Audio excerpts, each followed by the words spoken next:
Good evening, Rifters. This is Rifts and Rules, the 5e D&D podcast where we go through the many 5e books and talk about various rules that enhance your gameplay experience. I'm Nathan, the Dungeon Master of Riftwake. And I'm Remy, a player on Riftwake and a Dungeon Master myself. And today we're here to talk to you about Oversized Weapons. I mean, Final Fantasy, Monster Hunter, Berserk, having the ridiculously fucking giant sword is a classic fantasy trope for good reason. Like, everyone wants to just have the awesome weapon that is able to just wreck everything that's put in front of it. And that is no different in Dungeons & Dragons. However, how to address oversized weapons is a bit more contentious because 5th edition Dungeons & Dragons and, all role-playing games, honestly, are designed around balance, that there's supposed to be a certain amount of output of damage per character per turn. So you're going to have players ask you to, can I have a Buster Sword? That's just a very, very common thing that happens. I would honestly be more shocked if you are not asked than if you are. And even besides swords, there's the massive, dwarven hammers that even show in a lot of D&D artwork. There's, the Great Club is another canonical thing that exists. The giant fuck off axe. Giant weapons are cool, and people want to be cool and use such things. So we're going to be going over a couple of different options of how to go about actually using them. I'm going to just go ahead and start with the simplest, easiest, boring, easy answer, which is all the weapons that adventurers use are just assumed to be the most effective versions. Because in Dungeons & Dragons, the characters are superhuman in every way, shape, and form compared to, humans of Earth. An adventure is capable of physical feats far beyond us. So if, as a DM, you simply want to say, yes, the great axe that does a d12 damage, against a dragon's scales is that enormous axe that is it has to be able to penetrate.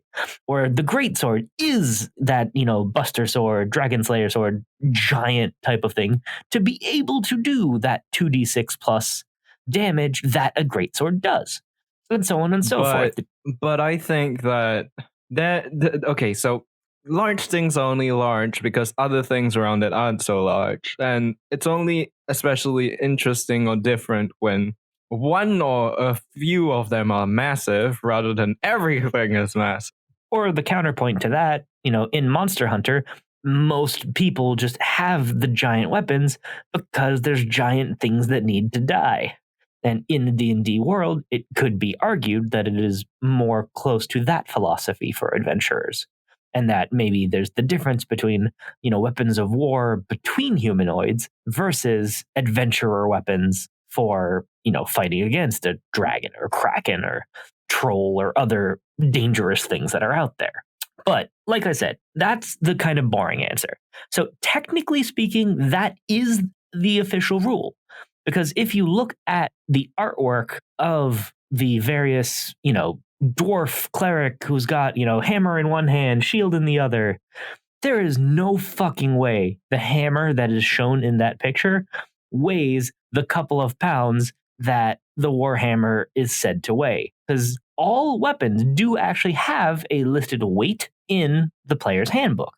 But the art does not correlate with the numbers shown unless either A, all adventure weapons have some kind of subtle magic that makes them much lighter, B, all of the weapons are tinfoil thin and hollow and just made to look big for cool sake, or just I just imagine that you pay closer attention to the thing, and then you just notice this tiny runes, and it's reading it's made in China. He's like, oh shit. Yeah, that giant hammer is just actually foil thin, but just has some kind of runes to actually give it structural integrity to be used as an adventurer's weapon. That very well could be, and that is an option that can be used to do this kind of stuff.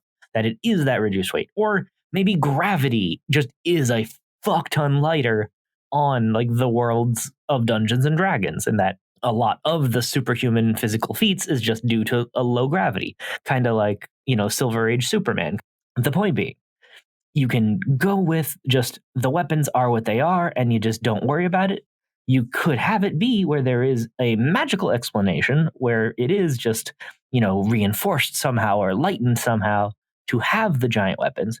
Or you could go on and homebrew your own mechanics of having giant weapons.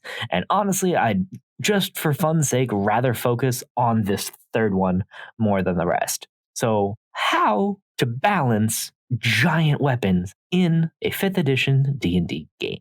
So, there are a lot of factors to consider, whether you want to just kind of hand wave and just say, yes, if you wanted to have a giant weapon, then you could just use some of the rules that do exist for using a size category larger weapon. So there is rules in the books that a weapon does an additional die of damage per size category larger.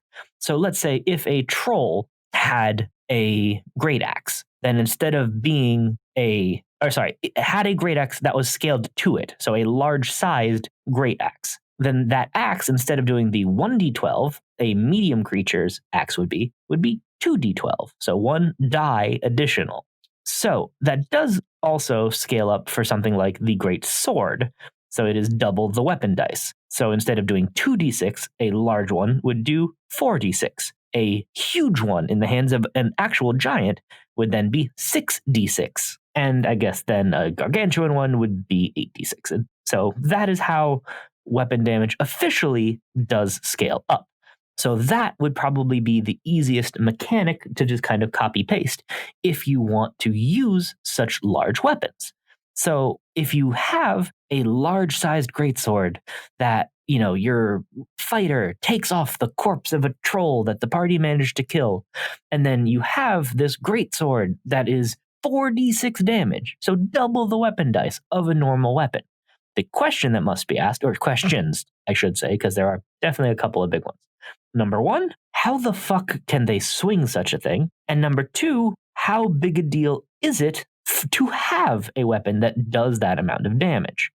And the balance of those two questions is what a DM needs to consider if they do want to implement rules around using a larger weapon. So, Nathan, as a DM who has actually used magically more damaging weapons in the game, how do you feel that the balance is different when you have weapons in the game that deal additional dice of damage? So effectively what happens when you do that is it makes it so the average amount of damage a character can deal is much higher, because when you roll a 1d10, for example, you have an equal chance of getting 1, 2, 3, 4, so on and so forth, up to 10.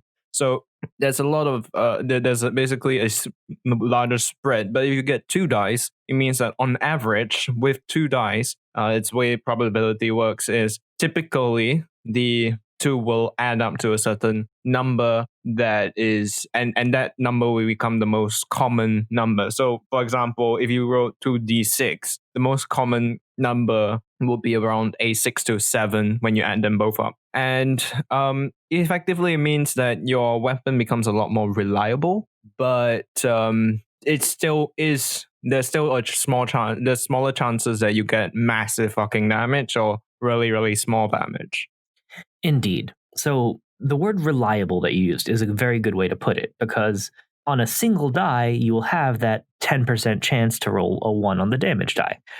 But the fact that you are rolling those 2 dice does drastically change the average damage. So even though it's just an additional die, statistically speaking, the odds of rolling particularly low or particularly high, in fact, just are much lower. So your average damage, every single attack that you hit, will likely be significantly higher, because even if you do roll a 1 or 2, you always have that, equal and opposite chance really on the second damage die to roll quite well. So you can have a 1 and an 8, 9 plus, let's say you've got 3 strength and then that's a 12 damage hit with a single weapon attack, which is quite significant. So, the other question then that needs to be asked, keeping in mind that yes, this is going to affect the combat balance in favor of whoever has such weapons, is then how accessible is this in the world? So, how often do people use large weapons? And as we said before, what is required in order to wield such weapons? So, how to go about that is, as always, up to you as the DM. But, so a couple of suggestions I'll throw out for you. Either A, this is just a common thing. Maybe you have monsters wield large weapons out there more often. Maybe you have like dedicated monster hunter teams. Like if you really want to kind of theme some characters in a D&D game after Monster Hunter, you absolutely can do that. And then you can just have the giant weapons made, have there be smiths who specialize in such things. And then you can even have magic giant weapons out there. And you could totally do that. And that would be awesome because, the idea of Monster Hunter is a cool one. And D&D has a lot of awesome giant things that are really dangerous to everything around them. So that totally logically works out as well, which obviously is quite appealing to me. On the other hand, if you do want it to be a more uncommon thing, how to go about that would be much more tricky because let's say you don't have dedicated smiths to large weapons, then the only source easily would be finding them off sentient large creatures. Maybe, a young giant, so it would still be large sized and not huge sized yet, has, a sword that the adventurer takes after the battle. Then you have an item that is made for a grip much larger than your characters. So you could maybe balance out the potential damage by saying that you are not proficient with this, more exotic type of weapon, and then either require them to use downtime to train in this particular weapon and expend the gold and the time to learn how to use this non-proficient weapon. Or because they are not proficient, or really, you don't have to do one or the other, but because you are not proficient with this size of weapon, well, proficiency means something rather specific in D&D. So if you're not proficient, then you don't get to add your proficiency bonus to your attack rolls. So in that situation, if you have, a low to mid-level character, let's say it's someone with a +3 proficiency bonus at that point, so someone level 6 or so. If you have a fighter that does not get to add that +3 proficiency bonus to their attacks, but still is able to do the additional damage because if they hit, then they've earned that hit. That would be a pretty fair way to do that, in my opinion. They just don't start with proficiency, but over the course of the campaign, they can either train to get that proficiency. They could choose to take weapon proficiency feat, what was it? Weapon Master, I want to say? Weapon Mastery, something like that, which gives you proficiency specifically in a couple of weapons. So then you could have that option available for your players to gain proficiency in some of these more exotic, uncommon weapons that might be out there. And then that, honestly, to me, is probably one of the more fair way to go about this. They don't start proficient, so then they just don't get their proficiency bonus added until time passes in the campaign for them to train and study with the use of these weapons in order to gain said proficiency. And at that point, the player has earned the additional damage that they will be doing. On the other hand, you could also decide that you want it to be more difficult to use such weapons. Because as, players level up, they gain extra attack, depending on their class, of course. So again, sticking with fighter, let's say that you have an 11th level fighter, then at that point, they have 3 attacks per action, plus the action surge ability to do an additional 3 attacks on a single turn. So you then have 6 attacks. And if you do have a creature that is proficient with these large weapons, then that is a potential enormous increase to the amount of damage. And that definitely changes the math of the game balance for that character. So it totally can make sense for a DM to want it to be, again, more difficult. So maybe you want to have it be that, okay, you are not proficient or proficient, that part doesn't even matter, but maybe because you are unable to just flat out cannot hold the thing as you're supposed to, that you just always have disadvantage on the attack roll. You can do just potential massive damage, but you are always rolling with disadvantage unless you have something to counteract that, like reckless attack with a barbarian, or maybe just you use the flanking optional rules to potentially grant a character advantage, and that you must strategize more in order to make up for that disadvantage. So I've been rambling on about it. I'm just curious, what would be your take on the things we've said so far, Nathan? The way I see it is that I think that having the weapon become more familiar to the character definitely would be something quite cool, and would be particularly fun to implement in a game, because it would definitely reward the player for using the weapon for over a period of time despite its clunkiness. And yeah, I think overall it really fits with the idea of having a large weapon and just trying to get used to this massive hunk of metal that you need to wield as a weapon. Mm-hmm. And just to also put out there that there are limits on what a character's carrying capacity even is. So, in theory, yeah, a giant might have a great sword that would do 6d6. The question, though, is can a character lift such a weapon? So, if you assume that, a greatsword weighs, let's just for math's sake say it's something like 10 pounds, then there actually is, well, there is math, obviously, but in the enlarged spell, it does actually mention that when something doubles in size, it increases in weight by 8. And that's just math. But that's one of my favorite spells in how it's written, just because they do acknowledge math in that, sorry, tangent. Anyway, the point being, a large weapon that is double the size of a normal version would be so doubled in size, but 8 times the weight. So if you had a weapon that is a size category larger, it would weigh 8 times as much, which is why it is insane to think about the amount of strength that, characters like Cloud or anyone who does wield a giant weapon needs to be able to swing those damn things, and especially to ever stop such a swing, just because it's such an enormous amount of weight. So if you had a normal weapon that would weigh 10 pounds, then that would mean a large-sized version would be 80 pounds. And then that also means that if there was a huge-sized version, that would weigh 640 pounds. Because again, it would just be 8 and then times 8 again. So there is, just because math, a limit on how large a weapon a player would practically be able to wield.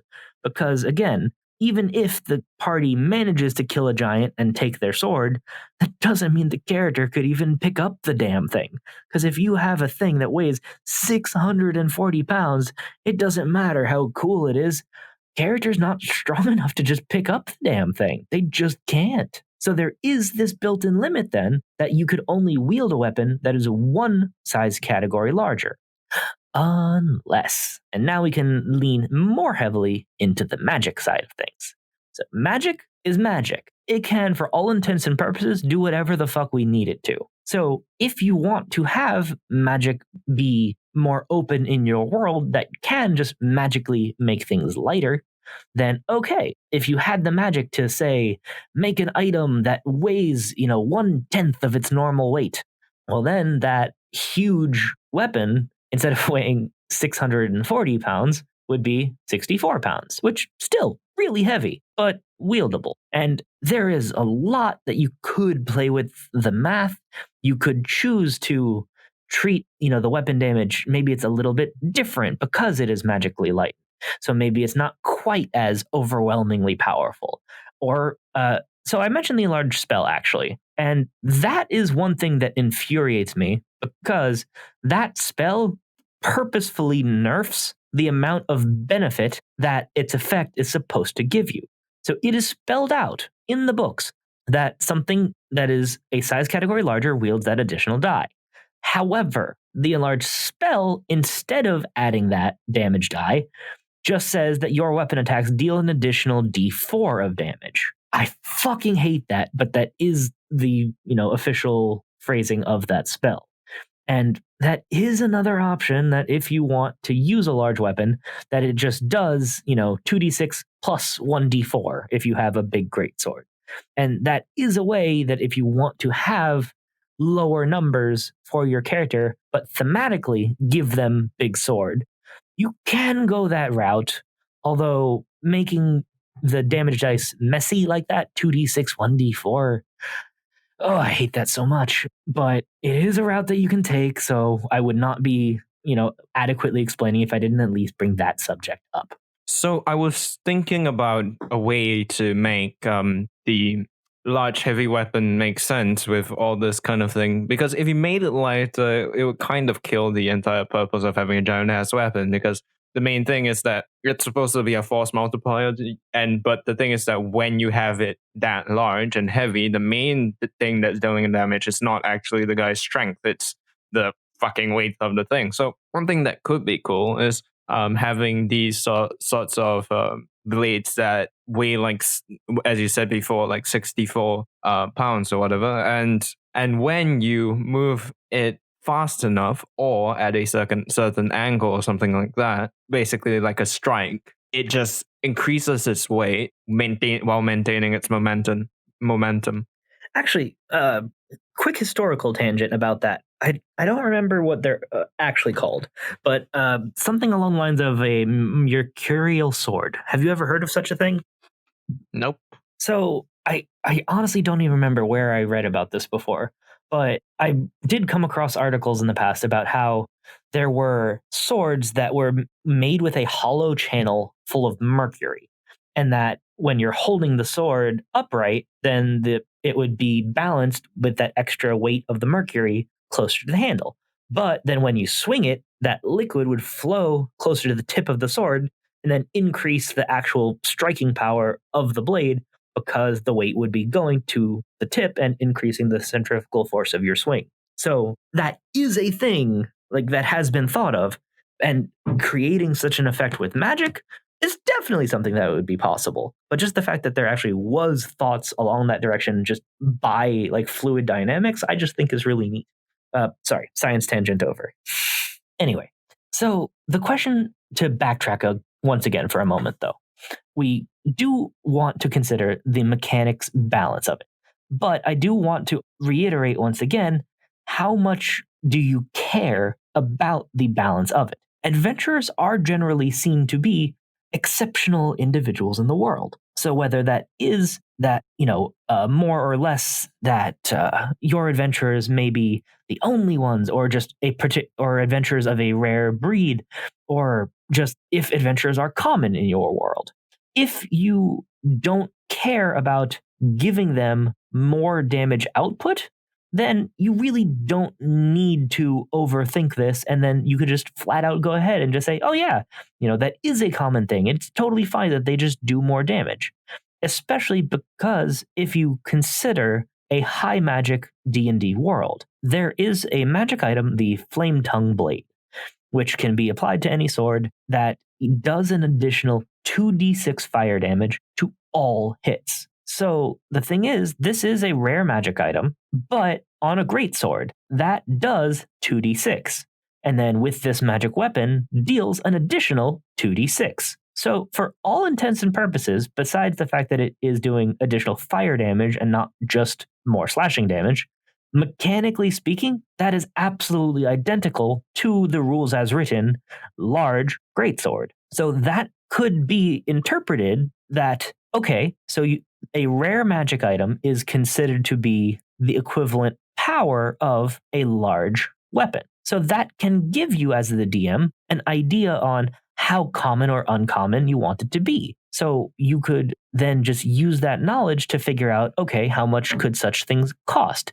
So if you want to have a sword that is strong enough to survive adventuring at that size, and if you just wanted to make a new magic item that just is, large greatsword, then you can just have that be a rare magic item that just deals 4d6 slashing damage and, inscribed with runes of, unbreakability so that the sword itself can just deal with the material stress of such a life. On that note, another science tangent.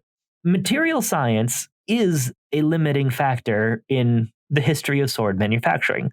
There is a reason that something like the Buster Sword does not exist as a historical weapon, because steel will bend or break if it takes too much force, and that is not something that you want to happen to a battlefield weapon. So even the largest greatswords that ever exist, something like the Scottish claymores, I want to say like the largest actual one ever found was something around 7 feet tall, handle included. So a massive blade, but still a lot thinner than any of the giant swords that we've actually mentioned on this podcast so far. And that is because of the fact that if you have too much weight towards the end of a blade, then when you impact the middle of the blade, then momentum is bending both the base and the tip around that point of impact. So metal is not going to hold up. Even if you have great quality steel, there is a limit to how big a sword can be. So things like the Buster Sword, like there are people who have tried to make real life versions for the fun of it. There's a fun YouTube channel, Michael Cthulhu, that just makes giant swords. Like that's just his shtick. And he has made a Buster Sword, but it is unwieldable to a human in the way it is shown, the thickness of that blade, not to mention the enormous profile. So in a magic world, you can get rid of the materials. So if you treat giant weapons as magic items, which they would need to be to actually exist, then that, I would say, is probably the best way to deal with oversized weapons. So if you want to just have there be a giant sword in your game, then you can simply have a large-sized weapon that requires its own unique proficiency, and then will do that 4d6 slashing damage to cleave through whatever is in your path. Thanks for listening to this episode of Riffs and Rules. Please leave us a review and give us 5 stars on iTunes. Also support us on Patreon at patreon.com/riftwakepodcast. Tier stars low as $1, and even that much really helps us out. Supporters get benefits such as behind-the-scenes content, early access to episodes, access to Patreon Discord, where we will chat with the cast, and even a shout-out on the show. Find us on social media on Twitter at riftwakepodcast, on Facebook as Riftwake, and on Reddit on the subreddit r/riftwakepodcast. And now send us an email, riffsandrules@gmail.com. That's riffsandrules@gmail.com. Thanks for listening. Bye.